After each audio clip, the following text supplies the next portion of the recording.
Welcome to the Dr. April Jasper Show, relevant conversations for business owners of today. We are thrilled to have CooperVision as a sponsor of our show. CooperVision is a global leader in contact lenses, serving eye care professionals and lens wearers in over 130 countries with the widest range of prescription options. CooperVision can be trusted to have a contact lens that meets your vision, lifestyle, and budget needs.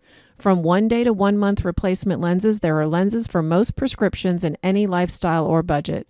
CooperVision brings us the first and only soft contact lens designed for myopia control and FDA approved to slow the progression of myopia in age-appropriate children. Thank you to CooperVision for living your mission to provide innovative products to help millions of people see better each day. Welcome back, everyone. I have a special treat for you today. I'm so excited, Michael, to have you here with us. Oh, it's my pleasure and honor. And I think people are going to be able to tell when they watch this. One of us has had a lot more experience behind a microphone. This is my first podcast. Oh, so I'm half kidding, but I was so excited to be part of your podcast, which you're doing a wonderful job with. Oh, it's thank just so you. fun. So Michael knows. So this is Michael Williams, by the way. He is well, you know what? I'm going to tell him my story about you. Okay. But he's a reporter, anchor for a local television station, but he's been doing this for a very long time. So he's been all over the world.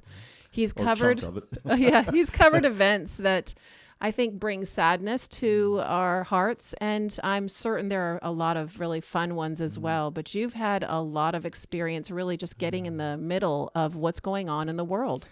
I've been very blessed. I've been in broadcast journalism, now multimedia journalism, for 43 and a half years now. So it's like, wow, that goes by in a hurry as you look back on it. Came out of the University of Florida in 1980. Even as a youngster, I started keeping up with the news. Wow. I remembered about 9 to 11 years old, Mom and Dad said, boy, you kind of keep up with what's going on in the newspaper. And then back then we were a Walter Cronkite family at home. And I just had an interest in news. Yep. And so I knew when I went into college what I wanted to do. I was lucky that way. I knew I'd go into broadcast journalism and a minor in economics, which my professors always just say was very minor. I didn't have enough calculus for it. I never forget. Came out of school and immediately out of UF, I got on the bus, went to Fort Pierce, Florida. Some people in the Florida region, Southeast Florida region, will remember a little TV station there, WTVX, CBS affiliate. There 2 years, went to Cincinnati. Then went to Miami, where I spent 27 years. 2 of those, though, was up in Washington working for the National Stations Group. So we did stories for the whole country. And then came back to Miami, got a call out of the blue 13 plus years ago. The longtime anchorman at WPTV Channel 5 in West Palm Beach was retiring after 33 years. I said, would you be interested in being the co-anchor with the lovely lady, Kelly Dunn? And so the rest is history. Been up in this region. Of course, it's one, as you know, big, giant region here from Palm Beach County, our treasure coast here in Florida, down to Broward and Miami-Dade. But been covering it and have been blessed with a wonderful, fun career. And your husband, a father, a grandpa. Yes, my biggest pride, of course, been married for 34 years. A lovely wife, Lisa, who's a longtime producer in Channel 7. You've had a chance to meet her. 3 lovely daughters, of whom we're both so proud. I've had Daddy and Mom wrapped around their fingers.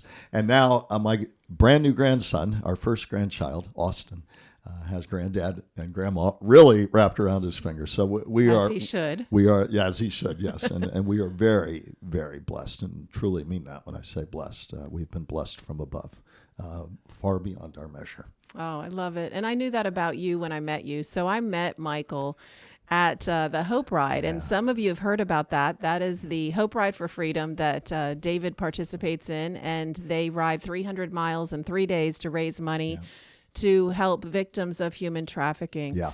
And so you showed up. So inspirational, that ride. Yeah. Wow. And it was a pleasure meeting you. I met you all at the end of that ride.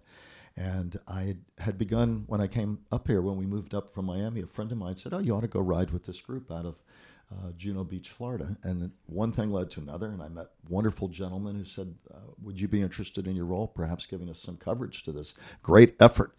And of course, where I currently work, we were so honored to be part of that. First of all, for the importance of the ride, the fight against human trafficking, such an urgent, important need, and their passion for that so powerful. So that was first and foremost a great honor to do that. Secondly, I was so in awe because a lot of the people I was riding with rode 300 miles from Jacksonville back to Palm Beach County, Florida here. And I only rode 65 miles. I met them up in Fort Pierce, Florida, rode back, and I thought that was a good riding day, 65 miles. These guys have been riding forever. I said, you want to go more? I said, no, I think 65 will do it. But a great group for a great cause. And in some ways, in microcosm, that's what has been the great joy and honor of my career, being able to tell people stories about important issues, Yep. nothing more important than that, or to talk about their joys, or to collectively, as journalists, hope we put our arms around their shoulders sometimes Yes. as a community when we're going through tough times together as a community. But through all of that, that's why I said, I come back to that word, I've really been blessed to have the opportunity to get to know people, to get to tell their stories, to laugh with them, sometimes choke back tears with them, Yep. but the highs, the lows, and everything in between. So it's something that, you look at your life and say, why did I end up doing what I'm doing? And I feel very fortunate that this was my little tiny gift that in a small way could be part of that bigger conversation that goes on in our community and the world. Well, Michael, you've had a chance to bring those stories to people in a way that could have been just news, and I hope you don't take that the wrong way, or they can be life-changing, and you are the one that makes them life-changing. So I can tell that about you. I look at your past. I mean, you've won 9 Emmys. And one award that's really just the biggest accomplishment you could ever have in your career. Tell us a little bit about that. Well, we, of course, 9 Suncoast Regional Emmy Awards for a variety of different reporting, from education issues to environment to documentaries I did in Africa with a friend of mine from the Miami Zoo, a dear lifelong friend. Carrie Sanders led our coverage in the mid-'90s when there was ongoing upheaval in Haiti. I was part of that hour-long documentary that was led by Carrie Sanders, who went on to be a 30-year NBC correspondent, one of my dearest friends. I was one of the reporters. I was over there, as I recall, 2.5, 3 weeks. And then we had other teams rolling in. And again, it was a story about massive upheaval in a part of the world, Haiti, not really that terribly far from where we sit right now, but people who were bereft of everything, the things you and I take for granted every day: running water, the ability to take care of our children, stability. Anything you take for granted is a fight every single day there. And this was in the mid-'90s. They're currently going through more upheaval with gang violence there. And so you are changed by those stories, and the ability to help tell that story, and perhaps people who then want to donate to try and help the cause of helping those people back, whether it was the 1990s when there was the return to democracy. I was there when Jean-Bertrand Aristide came back after he'd been ousted in a coup, which I covered. We flew over late one night in the early 90s after he'd been tossed out of power. Scary situation for so many people there. But to come back and cover that, then after the earthquake in 2010, I did not go for that coverage to Haiti, but to be part of a community where you could at least help tell the stories that would motivate many people at home to say, I want to help. Yes. So those for me have been the most satisfying stories, to try and help people sometimes at very difficult times, to all of us to try and get a handle on what had just happened, whether it was Haiti or when I covered the aftermath of 9/11. I went to New York immediately after 9/11. I was there for a few weeks. We had to drive all the airplanes, as you remember, they shut down air traffic. And that was that one of your awards as well? Well, that was no, that wasn't a award per se. No, not that. But So you got there 2 days after? we drove up from Miami. So no, those, I still brings tears to, and the Haiti story does too. So many of these stories, Haiti, Parkland. You show up and you're trying to help people make sense out of something that makes no sense. Right. And you're human too, and you have to choke back your emotions all the time. But you hope that whether you're literally or figuratively putting your arms around people and trying to explain at least what's going on, that there's some sense of community that you've helped bring to that story, some sense of understanding and a shared compassion Does that make sense? It does, yeah. And you hope you do that in your career. And again, it's not all tough stories. Sometimes Right. it's been fun stories covering rocket launches up at the Cape, Oh, yes. or World Series victories, or youngsters doing great things. Some of my favorite stories are people who would not typically be newsmakers who are doing wonderful things in our community that inspire us, and you're laughing with them and you're rooting them on. So I don't mean to say that it's just these big portentous stories. It's a lot of fun. And that's what's been fun. You cover the whole arc of things. Right. That's good. From great fun. I got to fly with the Blue Angels in my career, and that was fun. And things. Did you faint? Well, the second time in an F-18, my dad and brother. My dad is a retired naval carrier aviator. My brother, Air Force. So the second time I flew, at the very end, he said, "We're going to do a super high G turn." And at about 8.5 Gs, you feel your vision graying out. And it grayed out. And the next thing I hear, you awake back there? And I had grayed out, blacked out for just a second. I did use it on air. I could have cut that out, but I used that clip. And I said, "Oh, I am never going to live this down with my dad and brother." Oh, so I can find this somewhere. Oh, yeah. And sure enough, I never have lived it down. But I do point out it was at the end of the flight with the Blue Angels, and it was only in my memory. Do you ever wake up if you're traveling or something? And for a minute, where am I? That was the moment. But I was in the back of a F-18 Hornet doing about 300 knots over Homestead, Florida, out over the ocean when I woke up and kind of, well, yeah. But anyway, so it's been a fun career. It's been one that I've had a lot of pleasure. And we are grateful to have OcuSoft as a sponsor of our show. Since 1986, OcuSoft has served the community with a unique selection of proprietary brands, from dry eye care and protection with Retain line of artificial tears to eyelid hygiene with OcuSoft Lid Scrub eyelid cleansers essential for maintaining healthy eyes.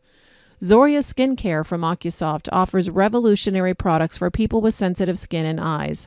Thank you to OcuSoft for being the #1 doctor-recommended brand of eyelid cleansers and providing patients and doctors with products and supplies to continue to keep our eyes healthy. I think the important thing, too, for me has been in my career, we always tried to teach our children this, too, is, to me personally, if you're going to have a career where I've been able to go see a lot of different things, and you don't have a profound sense of how blessed you are, that the good Lord has blessed me and my family, that we are blessed as a family and a community, especially when you compare to what so many people in this world go through. And if you don't have an appreciation for that and a humility about that, then why do what you do, at least? And I'm speaking just for myself. Yeah. And that's something that's helped keep me grounded for my entire adult life, at least I hope. Your stories are inspirational, but your life story is as well. I would love for you to share, Michael, give us one or two more stories that really just stand out to you. I mean, one day you'll probably retire. You've been doing this a while. Yeah, a long while. And I've encouraged Michael to never retire, just change maybe from being where he's at today to somewhere else where he continues to tell stories. So I think you will. Well, I think I will. And I'm not saying this because I'm just sitting here. I really mean this from the bottom of my heart. People like you give me inspiration, because I love the fact that we're in a world now that a lot more people can tell their stories. Yes. Look at the inspiration you give people every day, helping them maintain or restore their sight, or making them feel like there are options that can help them live a fuller life. Yep. So all of us have a chance, whether we're a doctor, candlestick maker, as the story goes, the baker on the corner, run a grocery store, whether it's my wonderful gentleman who helps maintain our landscaping where I work, or at home. I always look for those kind of people and stories, and I'm often, they always say God draws straight with crooked lines, and I often find that in the people you meet, sometimes you say, I was so lucky to meet them. So whether it's being inspired by you, where you now have a voice with your podcast, it got me to think, that'd be something fun and interesting to do. And I love the variety of voices. Right. Perhaps many of you out there are doing podcasts too, where you're able to, in ways that you never perhaps fully appreciate or understand, and it can be one thing you say, bring inspiration to people. So that's been a great pleasure for me, and I do want to continue that. And I want to do some teaching as I begin to segue out of television and multimedia news, and do environment is important. Is something I've always had a passion for, and have been able to do some really neat stories. But I draw my inspiration, and I've been lucky that way. So whether it's meeting somebody like Dr. April Jasper, or whether it's meeting people who would not otherwise, in your case, you already have a high profile, but meeting people whose stories you say, wow, they've got such courage, they've got such strength, they've got such passion, they've got such joy. That's the neat thing. And I don't want to lose that. So I want to stay connected to that and do storytelling in a different way. And I think modern technology, look where we're sitting now. We could not be doing this 10 or 15 years ago. We could not be doing it. We're in our house, by the way. A very well set up studio. I'm taking pointers from them. They're far more expert than me at this. So I think that's neat. And I know that you do too. Thank you. Yeah, we love it. Again, our goal is to be inspirational and to be educational as well, which you said both of those things are what you want to do down the road. I want to get back to the Space Coast. Oh, yeah, that's one of my passions. I know you love the whole area. You love what they're doing. Tell us how that all began. As a little boy, we lived in Sanford, Florida, at the near the Naval Air Station. Wow. Wherever Dad was, that's where he'd be. So from 61 to 68, as the Mercury, Gemini, and Apollo program were really in high gear. I never forget, our little home in Sanford, Florida, looked east over a tiny lake. And so as the crow flies, the Cape's, 45 miles perhaps? Yep.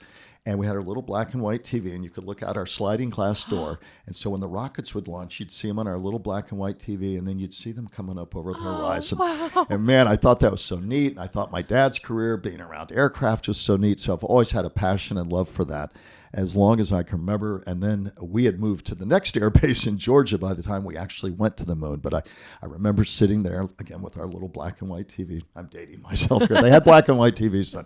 But sitting there when Neil Armstrong took the first step of the moon, my mom brought me a little bowl of ice cream. I vividly remember that. Wow. My dad and I would follow the launches from start to finish. And so one thing led to another. And it was always my curiosity about wanting to meet those kind of people, I think, led me to the work. And so as I got into my career, I began to get to that point. By the time I got into my career, it was shuttle launches. And I began to get to cover the shuttle program. I covered a number of shuttle launches, both day and the beautiful night launches. And at one point, I got to go aboard a shuttle. Oh, my goodness. Not in space. Got to go aboard a shuttle they were working on in the hangar, the giant vehicle assembly building. And the Kennedy Space Center director said, would you like to take a look inside? We almost knocked him over. We're like, yes. Got to meet Buzz Aldrin when John Glenn went back to space. He'd gone in February of 1962, the first American to orbit the Earth. And then when he went back in the late 1990s, it was such a huge crowd. Reporters were crying as the shuttle launched. It was so inspiring. And Buzz Aldrin, the second man on the moon, standing right there. Oh, I mean, how can you not love your career? You're so honored to talk to these people. Yep. So a lot of fun. Covered some sad times too, obviously, after Columbia. I was in Washington at the time, got a call that day. As I recall, I think somebody in my household, as my memory serves, yelled for me to come downstairs, and the Columbia tragedy. And so I covered some back-to-flight missions. I immediately went to Houston covering that. So the highs and lows of the program. But you get to meet neat people, and you know, I try and maintain that joy. I hope I have. You are. That I come You're across like very a little joyful. kid sometimes, I guess. But I think you have to maintain that, because the minute you don't, and I don't care what you do, this is what I do, and I'm blessed to have, I hope, that little bit of that gift. You're blessed, your medical knowledge, to be a great doctor. I'm a huge believer in life that we all have our gifts, and that we all interact with each other with our gift, whatever it is. And to me, they're all equal, because I have people bring me joy. And you don't have to be working to do that. I don't mean to imply that. But my point is, I always look for that in life. But I always think that the one ingredient I see, and I'm sure you would agree, is that you have to have inspiration, a true inspiration and passion for that work, or otherwise it becomes work. And I don't think you do anything for a long, long time if it's just you're kind of doing a 9 to 5. Yeah. It's just, quote, work. You have to have some inspiration for it, whatever that may be. That's my feeling, and I suspect you share it. Yeah. There must have been times, though, Michael, like when you covered Hurricane Andrew, where you were just so sad, and it was such a hard story to cover, and you lived in Miami at the time. How did you get past the sadness and bring back that inspiration? Tell us about that. Well, I think you have to grit your teeth a lot at times.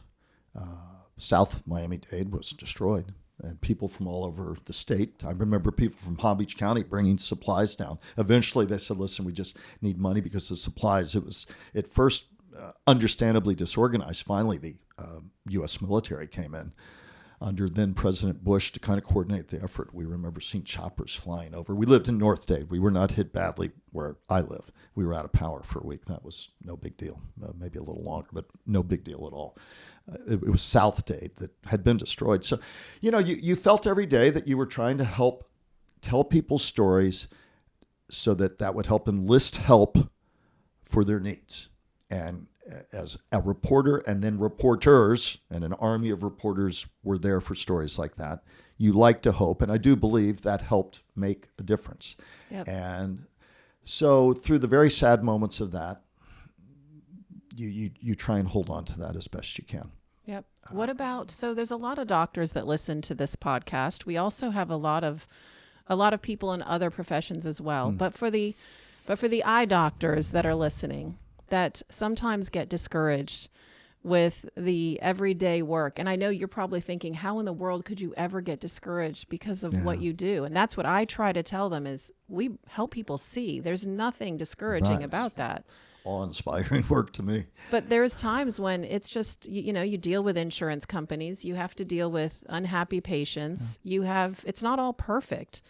So what would you say to them, Michael, in all the times you've talked to so many people, so many professions, and I bet the encouragement you would give them is the same.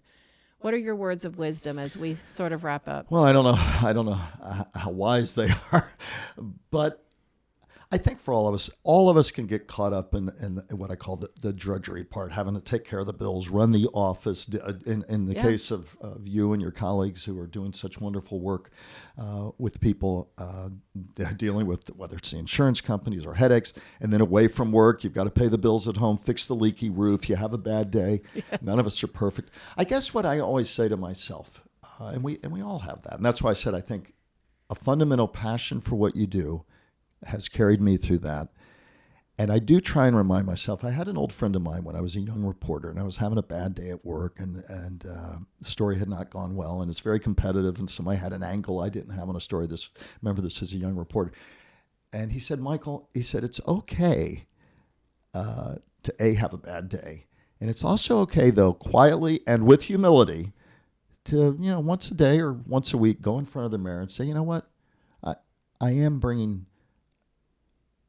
value to people's lives. I am doing work that's important. What I do matters. And I always say to people, no matter what job they're in, what their avocation is, you just never know. And I know that some people say, well, this is Pollyannish, but I happen to believe it very deeply.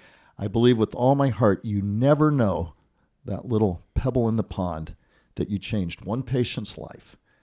Maybe they don't call you and tell you, but they go on and they have a much more fulfilling life. And because they have a more fulfilling life because of the work you and your colleagues do, that little stone in the pond, that little pebble in the pond goes out. And I'm a huge believer in that because I'm fortunate in my work that sometimes years later, my example, one of them is I'll have young reporters come up to me who I mentored when they were at the University of Florida. And I had one come up to me 10 or 12 years later say, you said something, which I, of course, don't recall what it was, but it was just enough that it inspired me to do this. So I always say to people through all the tough parts, and I know what you all do is such important work, but it's okay to say, you know what, I am making a difference and in ways that I may never know, but I am improving lives and I'm making a difference in my world. And if you hold on to that passion and believe it, and I do, and I know you do, I think that's the difference maker. It has been for me. Michael, you are amazing. Your grandson is so blessed to have you in his life, and Lisa, of course. I'm blessed. We're blessed. But thank you. And your daughters, they have all of these stories that they can go back and see for years to come. I mean, it's a big deal what you've done. Yeah, it's a big deal what you do, and it's a big deal what everybody does. It does, you're right. And so, but thank you. I'm tremendously grateful for the invitation to be here. And one day when you start a podcast, you're going to be my guest. Yay! You're already booked. You're already booked. No, tremendously. Thanks to you and your audience. What an absolute pleasure for me. Thank you, guys. I know you have loved Michael Williams, listening to him today. And if you want to see some of those stories, they're still out there. That's the beauty of the big internet.